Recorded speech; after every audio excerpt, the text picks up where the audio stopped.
Hey, it's Austin James. Yes, I'm living with diabetes, but it doesn't have to define me. Thanks to the Freestyle Libre 3 Plus sensor, I get real-time glucose readings throughout the day. The Freestyle Libre 3 Plus sensor is small and easy to wear, giving me the freedom to focus on my life as a parent and a musician. Now this is progress. You can get a free sensor at freestylelibre.us. Offer available for people who qualify. Visit myfreestyle.us to see all terms and conditions. Certain exclusions apply. Data on file. Abbott Diabetes Care. For prescription only. Safety info found at freestylelibre.us.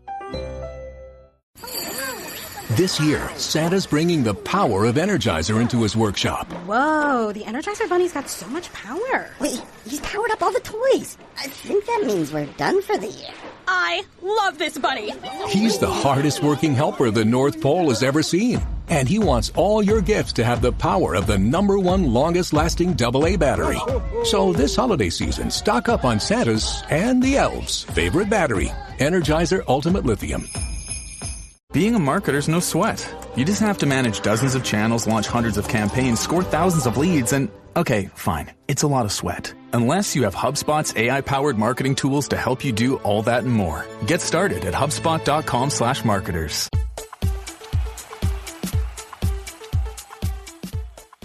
Hello and welcome to the 1865 match report as Nottingham Forest make a little bit of history, winning for the first time at Old Trafford in 30 years after beating Manchester United 3-2 on their own patch. It was an entertaining game and one in which Forest were good value for their win, and it made a happier second trip to Manchester for Forest fans this week. The result moves Forest up to 5th in the Premier League table, 2 points behind Manchester City in 4th. I'm Stephen Toplis and I'm joined by Tom Newton to look back on events at a windy Old Trafford. But before we do, let's hear the latest from the 1865 news desk with Jamie Martin. Hi, this is Jamie Martin with this week's top 5 Forest stories from the 1865 news desk.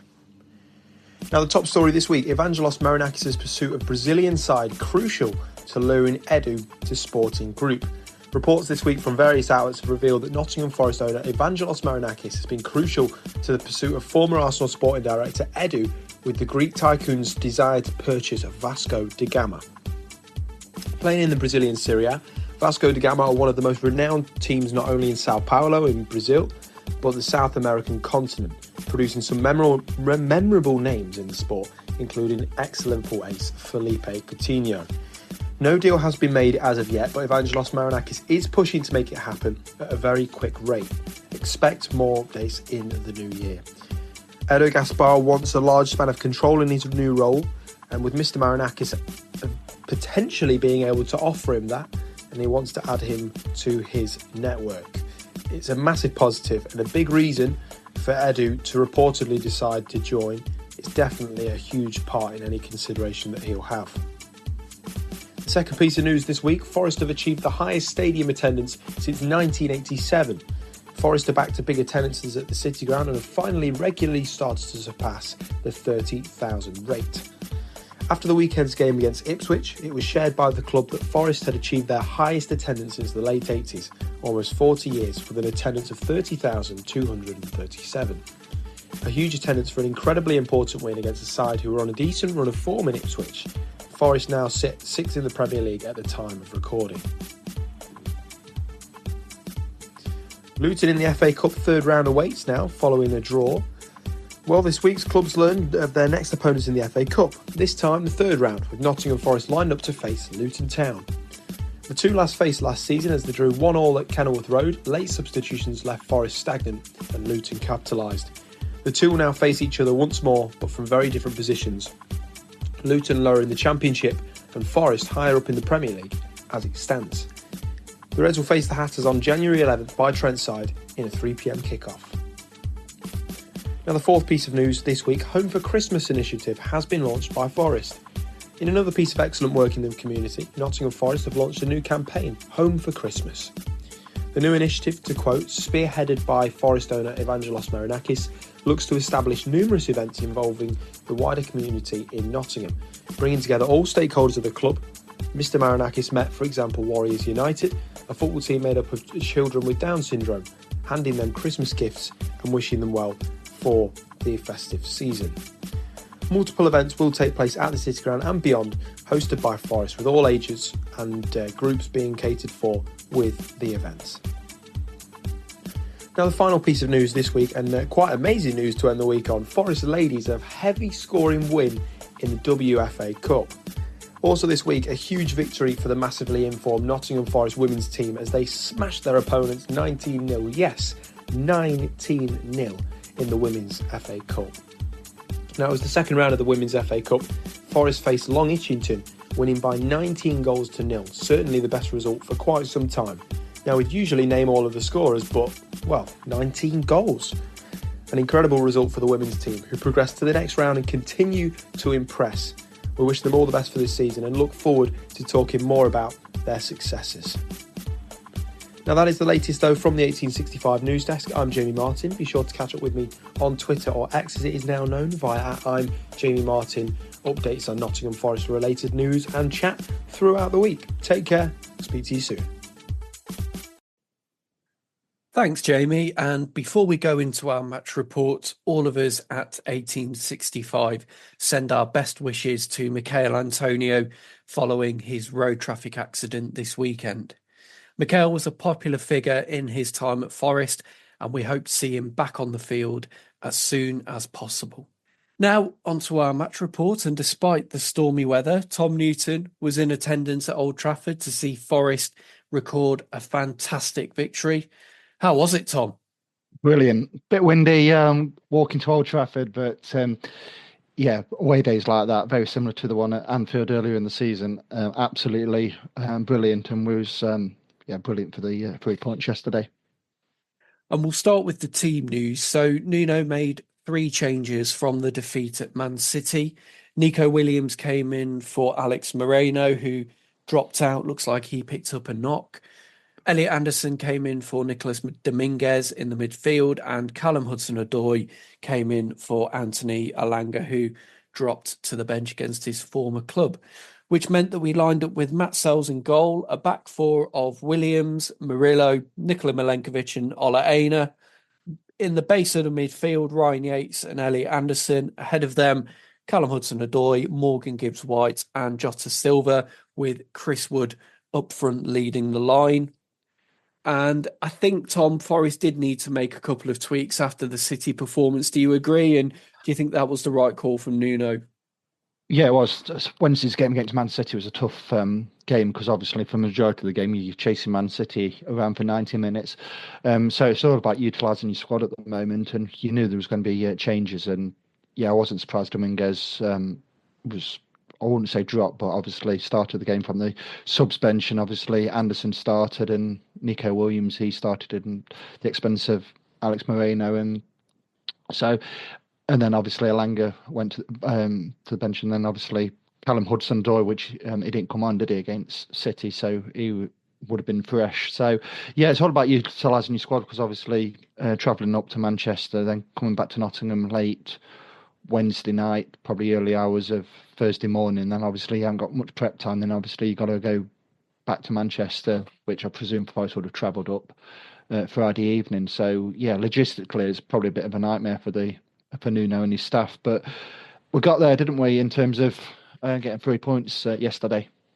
Yep, and last season at Old Trafford, Forest got off to a flyer, and they did so again here, winning a corner in the opening minute. United looked vulnerable from corners against Arsenal in midweek, and Forest took full advantage. Yeah, it was like definitely a weakness for Man United, which we was obviously going to hopefully capitalise on.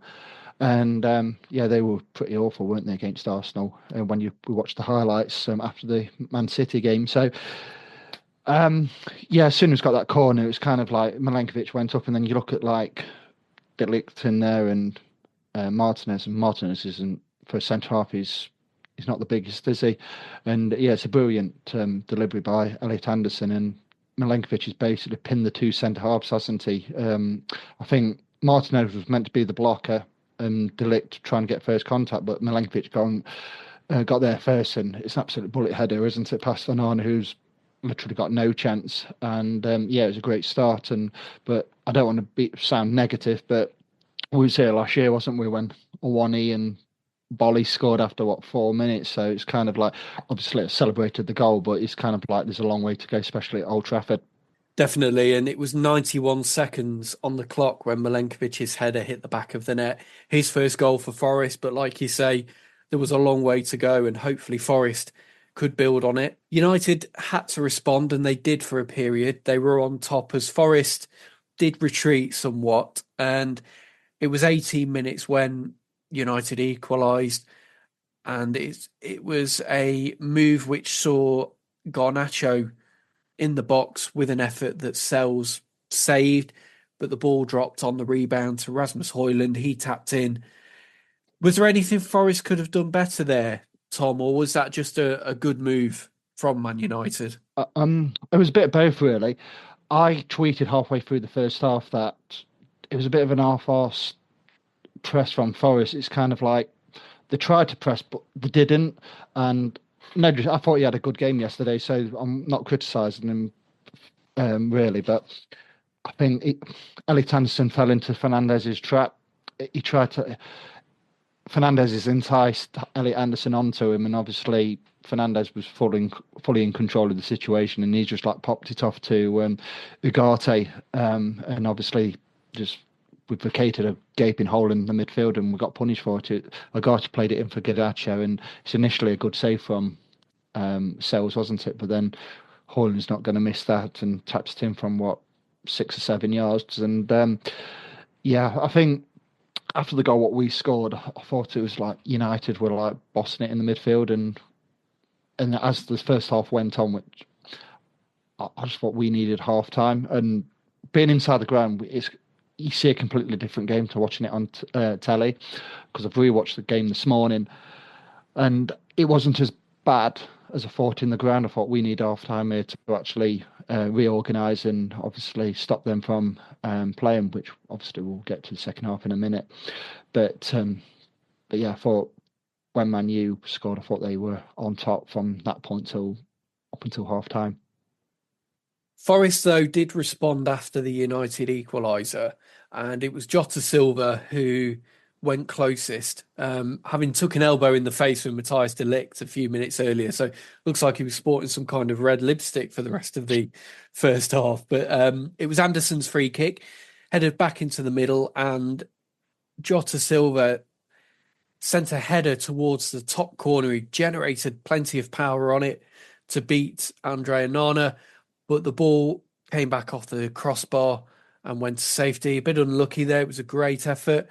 Jota then had a shot deflected wide, and from the resulting corner, Murillo fired wide from close range. It was a difficult chance because the ball popped back to him quickly and he had to adjust his feet.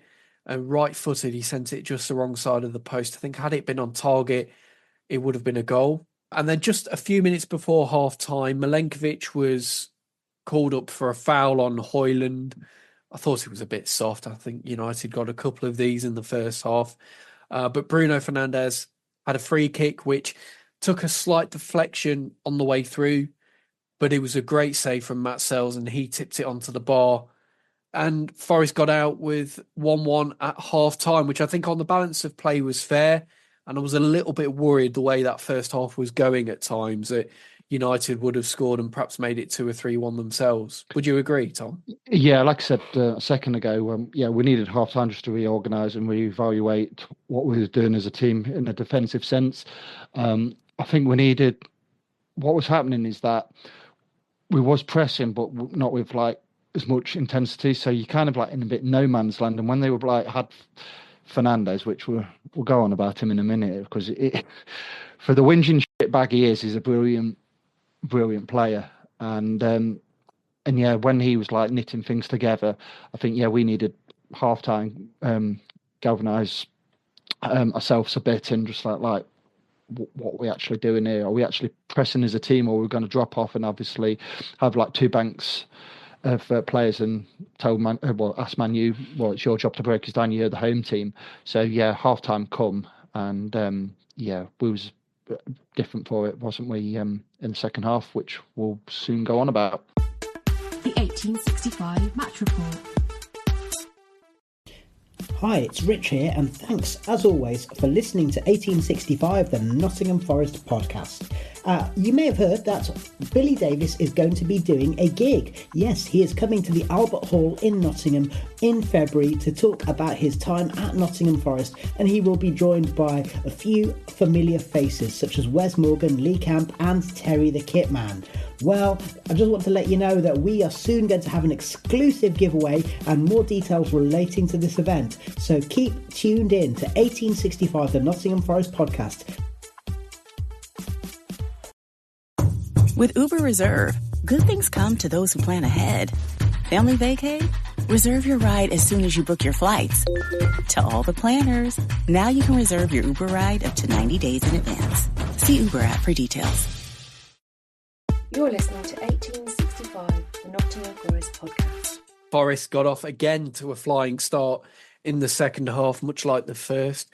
It came from Bruno Fernandes giving the ball away to Callum Hudson-Odoi. He fed it to Morgan Gibbs-White, and he had a shot from 20 yards. It was a speculative effort, but it did have some swerve and a bit of pace on it, and it was low. It beat Onana and Forest are ahead. Great moment for Forest, but a moment to forget for Onana. It was poor from him. Yeah, it was like, it was a good hit by Gibbs-White, like generated a lot of power, and we've been saying, haven't we, for ages, if you don't have a shot on goal, you never know. And he had a shot on goal, and yeah, let's be honest, I don't know how much Man U paid for Onana. It's got to be north of 50 million. Yeah, I think it was 50, 60 in the end. Yeah, but it's bloody awful, isn't it, goalkeeping? It's like, kind of like, you know, when you play five-side and everybody has to have a go in goal, and you put like someone in who's not in goal, and they try to... I'll tell you what it was like. It was like Billy Casper in Kes, where when they have a shot and obviously the ball goes one way and he goes another, but it's just awful.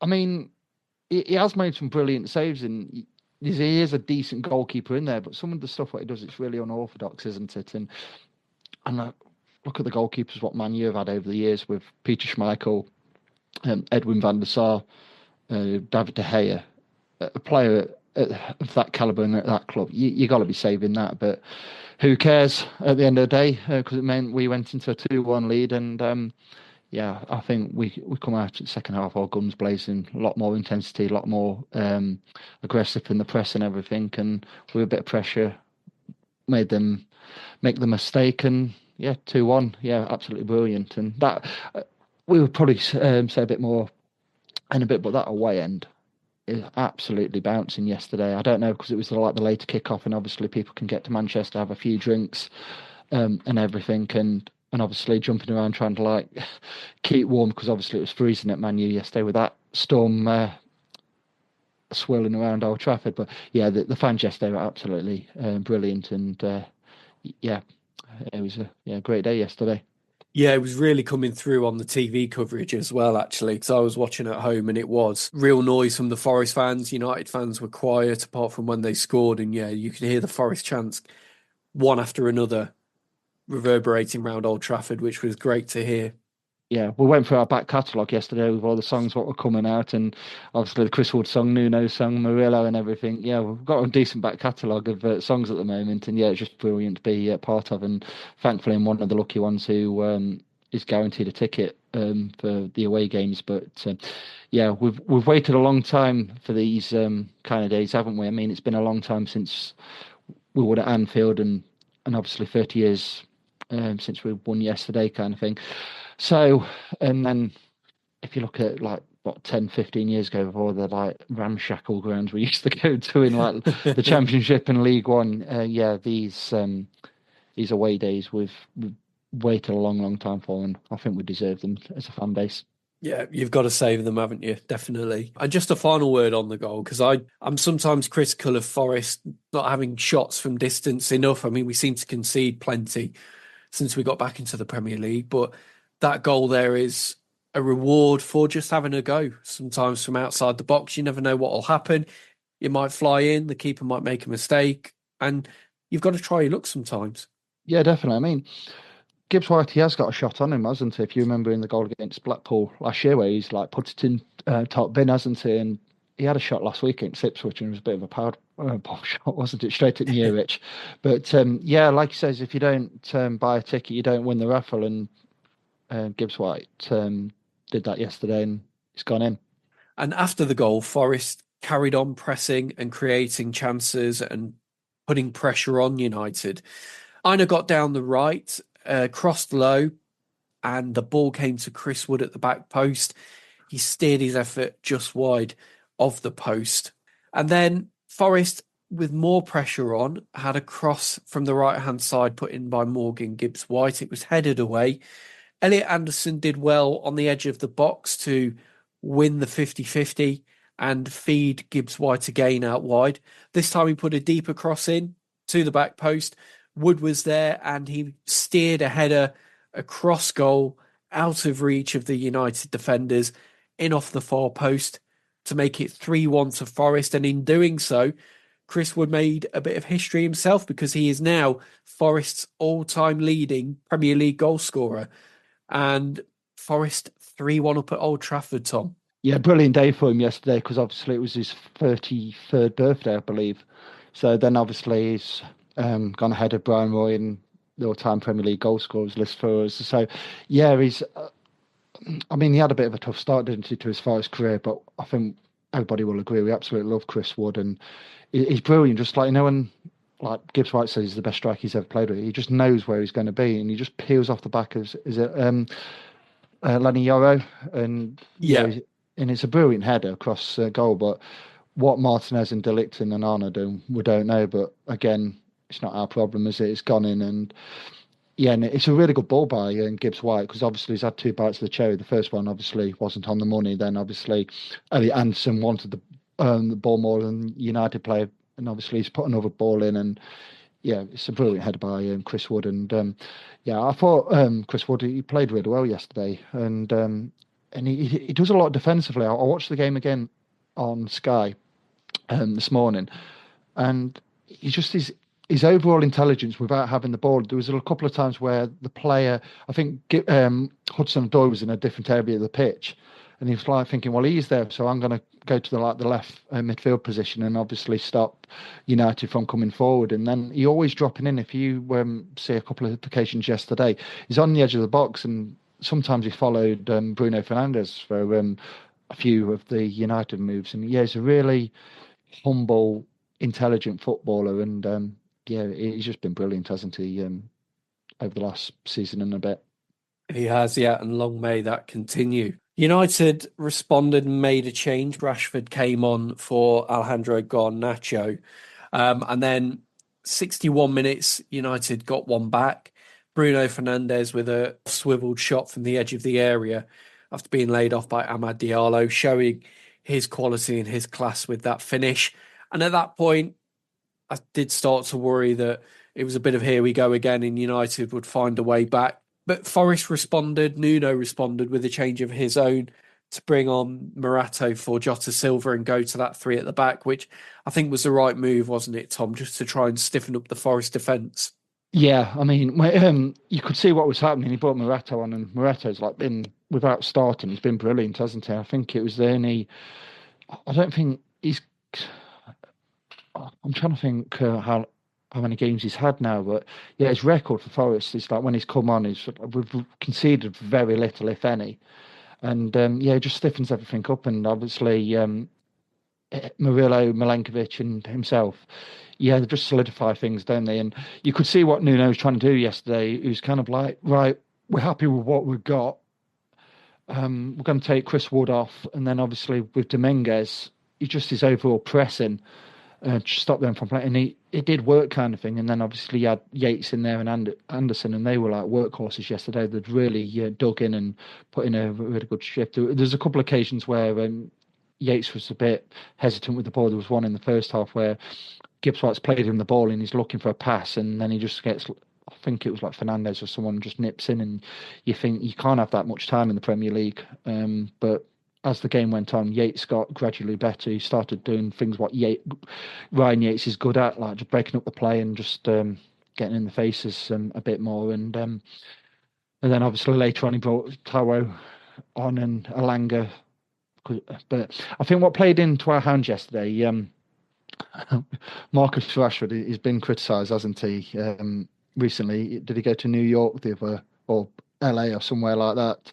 And he got a bit of criticism that way. And he come on the pitch yesterday and you're just like looking at the conditions. He's like, he doesn't fancy it on a sunny day, so he's not going to fancy it on a stormy day. And then the big factor is, which I think a lot of Forest fans were surprised by, when Amarin brought off Fernandes. I thought, you've played this into our hands then, because Bruno Fernandes, like I said earlier, he's a hateful, whinging shitbag of a player, but he's a brilliant player. He really is. He's head and shoulders United's best player. And then he brought him off, and I'm like thinking, what are you doing? Because if him on the pitch, you've got a chance. But then they brought Joshua Zirkzee on, who, let's be honest, there's paid a lot of money for him, and there's rumours that he might go back to Italy. And then they brought Mason Mount on, which he just hasn't got going, has he, in a United shirt. And then I think, we was good value for the money, for the result yesterday, wasn't we? With how we defended and everything, and defensively everybody was brilliant. I thought yesterday, helped by that decision, like you say, of Ruben Amorim to take off Fernandes for Mason Mount, and that was with 15 minutes of normal time to go as well. So really, from United's perspective, there was plenty of time still to do something. And in that final 15 minutes, there were a few moments where United came forward and tried to unlock Forest defence. They didn't really manage it. The closest they came was through Rashford, who had a shot which bounced wide of the post, and then they had a corner which Lisandro Martinez met with a spectacular scissor kick, but that went over the bar. And that was it as far as the main chances for United. And Forest, having brought on Alanga and Dominguez for Wood and Gibbs-White, also brought on, right at the death, Taiwo Awoniyi for Callum Hudson-Odoi. But they saw it out. 3-2 the final score. The scenes at the end among the Forest players and coaching staff and the travelling Forest fans in that corner of Old Trafford were great. A massive victory for Nuno's Reds. Going to Old Trafford and getting a first win there since 1994 was massive. A brilliant moment, Tom. Yeah, and 30 years ago, our number 10 from Stafford scored the goal, and yesterday our number 10 from Stafford scored a goal. So we've waited a long time for this, and for all the kids in the playground when I was at school, and I mentioned it when we beat Man U last year at home, is that even though Man U have had the troubles over the years, it's still a special place to go and get 3 points, because of obviously everything what Man United stands for in English football and world football. It's still hard to get 3 points there. And like last year, Atwell had a massive say in the game where he sent Worrell off and got a dubious penalty. But we no longer got a soft underbelly anymore. When there's something to hold on to, we can do it. And when even though there's 7 minutes, and Old Trafford, Fergie time, which is a long time ago now, but it's still like you still got to stand up and be counted for. And defensively, we was very good yesterday. There's a couple of players know when to go down. There was that one, the Alanga one, and late on when the referee blew the final whistle, he kind of took it to the corner, and even if there was another minute, we would have got a free kick for that as well. So, but another thing we've mentioned about him earlier, about Andre Onana, he wasted 40 seconds of valuable stoppage time, and it's just thick, isn't it? What he was doing, the referee's telling him to go back, and all he was doing is chucking the ball, getting a bit of backspin, and it's like all you've done is moved yourself. You haven't moved the ball, and it's like you wasted 40 seconds. Then I'm like, we were just having a laugh about it. It's just like bloody docile, wasn't it? And he was just wasting their own time. And then when he put the ball into the box, he overhit it, and Maguire's tried to do something with it, and it's gone out for a goal kick. And then you just knew then Forest were home and dry.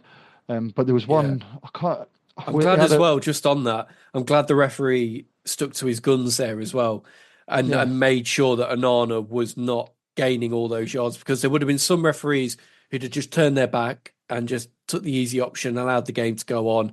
And we have been critical of referees, but at least he was doing his job there.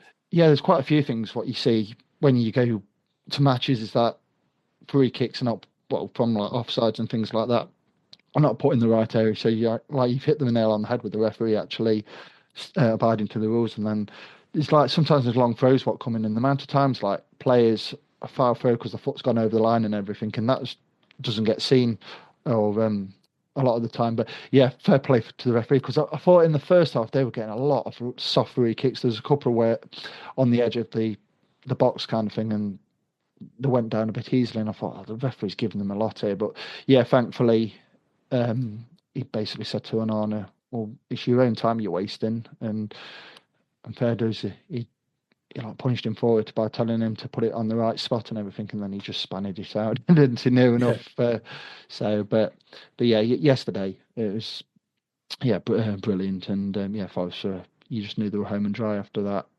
situation with Onana. Forest had to do plenty of defending in the final stages of the game. And by that, I don't mean last-ditch defending. I think they were just organised and set up really well. They got plenty of praise, actually, from Alan Shearer on Match of the Day for their organisation and the way that they handled United in those closing stages. But I think Forest, attack-wise, were more aggressive in this game than they were in matches recently at Arsenal and Man City. And they were rewarded for it. Do you want to see Forest have this more aggressive approach against the so-called top six? Because it shows that you can get at them and cause some problems. Yeah, if you run at defences, it's like a couple of occasions on Wednesday. We ran it to like the likes of Guardiola, and no defender likes a player running at them. But we didn't really have the killer instinct, did we, on Wednesday? But yesterday, we've been saying this for ages. When Forest were in the ascendancy, go and hit teams again. Basically, they were on the ropes here, Man U. And when we got that the second goal with Gibbs-White, we hit them again. And look what happened. We'll get the third goal, and it just gives us that nice cushion. I know Fernandes scored a bit later on, but it just gives you that bit of like, we can go to these teams now. And like I says on previous, there's no chance of, absolutely zero chance we're getting in a relegation battle this year. So we can actually just enjoy the season now. And if we do get into Europe, it's like, just enjoy, you know what I mean? Like, if we do lose a couple of matches, don't get like all uptight and says, oh, we should be doing this and you should be doing that, because even though Man U have had the troubles over the years, they've still got, I know they've spent a lot of money and wasted a lot of money, but they've still got like players what can hurt you. And on Wednesday against Man City, okay, they've been in a bit of bad form, and they cost me £235 yesterday, but that's another story, because all my other bets went the right way, and I was banking on them beating Palace, and they didn't, because they only got a 2-2. But that's like I say, it's another story. But Man City is still Man City. They've still got very, very good players there. But like you said, you can hurt these teams, and I think going to Liverpool earlier this season, getting 1-0, teams do fear us. If you look of how we play, and all right, we're not a possession-based team, but that doesn't matter, because you can pass for passing sake, can't you? Look at like Southampton, 5 points, lost again yesterday, and Russell Martin's got this like way of playing. But I like how Forest play at the moment. You've got a goalkeeper who's willing to hit it long, and 9 times out of 10, Chris Wood can hold the ball up, get players around him, and I love how we like try and get from A to B as quick as possible. And it's refreshing rather than all this like possession-based football, which it can bore you to tears, can't it? You can pass it without any substance, but when you got like the likes of Hudson-Odoi and Gibbs-White and Wood, and we're just trying to get to like A to B as quickly, it is really refreshing kind of thing. And long may it continue under Nuno. And just finally on the game, who stood out for you in the Forest team? I thought there were some really good performances, but anybody in particular you want to highlight? Well, when you got a 6'3" Serbian centre half with a skinhead, no gloves, no Under Armour, you know he fancies it today. And Nikola Milenković, he's been outstanding, hasn't he, this season? And just his organisation with everybody around him and pulling people in line and everything, and being a Serbian, or the captain for Serbia. I thought he stood out yesterday. When you've got players where you need to stand up and be counted, and And it wasn't easy playing at Old Trafford yesterday because of the conditions and everything. And he was brilliant yesterday. I know Højlund scored, but he didn't really give him much more than a sniff after that kind of thing. And so special mention for him. Elliot Anderson, I thought he had a good game yesterday. I thought he me too. I thought he was aggressive. Olaine, he was pretty decent yesterday. I thought you know what you're going to get from Olaine, and he's up and down, and he's got a really good engine on him. And it's nice that he can actually do 90 minutes. I know he come off against City, but I think that was one eye on the game against Man U yesterday. Sales had a good game yesterday, because obviously for a goalkeeper it's not easy in those conditions with the wind swirling around, and he made a really good save from Fernandes, didn't he, from that free kick. Yeah. But I think as a team, collectively, I think we're brilliant yesterday. Obviously there was that lull period after they scored the first goal, and we just wanted to get to half-time and reorganise, which we've mentioned.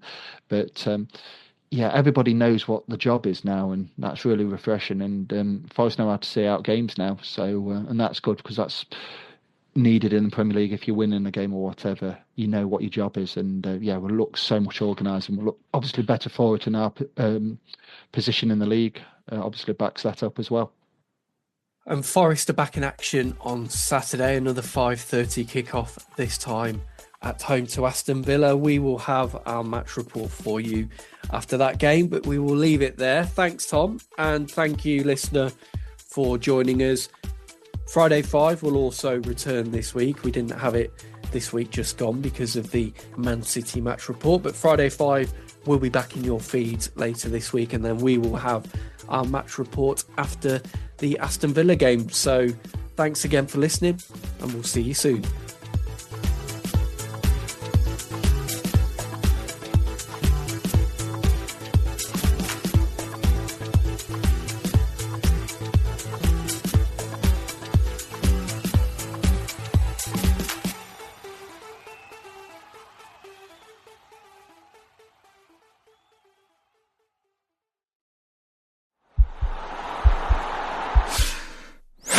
This podcast is part of the Sports Social Podcast Network.